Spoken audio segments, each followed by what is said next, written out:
Alright. Yeah, by the way, this is Daryl B. Bali, may quick training lang pala tayo with regards sa AI. So, this is an awareness. Again, this is an awareness. So, beware sa mga lumalabas na mga resibo at pinapakita ng mga clients natin, lalo na kapag GCash or bank transfer ito. So, familiar kayo sa ChatGPT, di ba? So, ChatGPT majority can do all those things.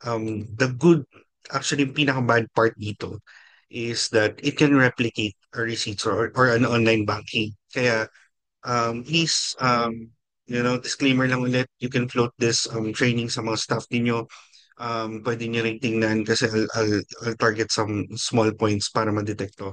So, yung mga scammers ngayon, ang ginagawa nila, pwede sila, nagre-replicate sila. So, let's say for example, can you replicate this online receipt sheet and make the amount to 15,000? Okay, so punta lang tayo, no? Yung nilagay ko dito is 3,500.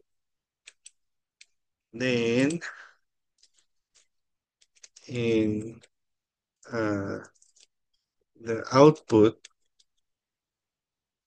should be in graphics complete with a reference number and date.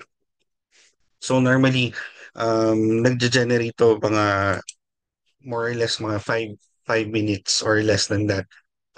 So disclaimer lang ulit, be aware, notify niyo yung mga staff niyo.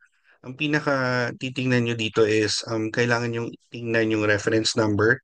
Kung may na-receive kayong sabihin na natin kung may na-receive kayong uh, uh, message either sa bank ninyo or kaya sa GCash ninyo na amount. So you need to compare. At the same time, sinubukan ko na rin kasi to kanina. So ipapakita lang ako.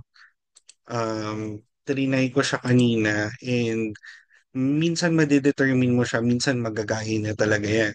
That's the reason why sabi ko, kailangan yung i-check yung reference number if nagtutugma. Minsan kasi nag-iiba yan eh.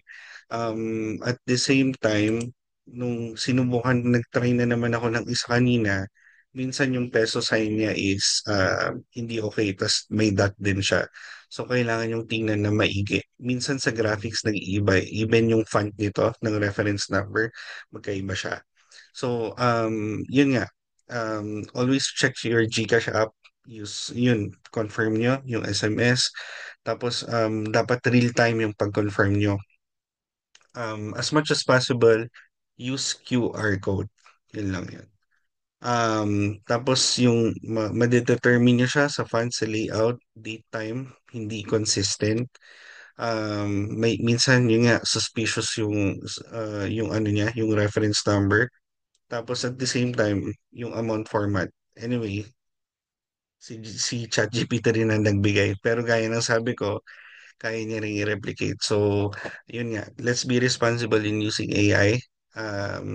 Especially yung ChatGPT kasi who knows, di ba? Ito yung mga bagay na kailangan nating tinitingnan para hindi tayo mag-gunshot, hindi tayo mas-scam. Yun lang po. And yun, kita-kita tayo sa June 28 sa Mountain Lodge sa induction and awarding natin. Okay, so yun lang yun. See you guys. By the way, meron nga pala tayong seminar this 24th sa podium. So punta tayo lahat. Speaker is si Ma'am Debbie. Alright, see ya. At wait, tingnan pala natin yung sample. Okay, hindi ko pinakita eh. Ayun oh, na-replicate niya na. Okay, ang malupit dito, gayang-gaya niya yung peso sign, may comma, etc. Pero tingnan natin.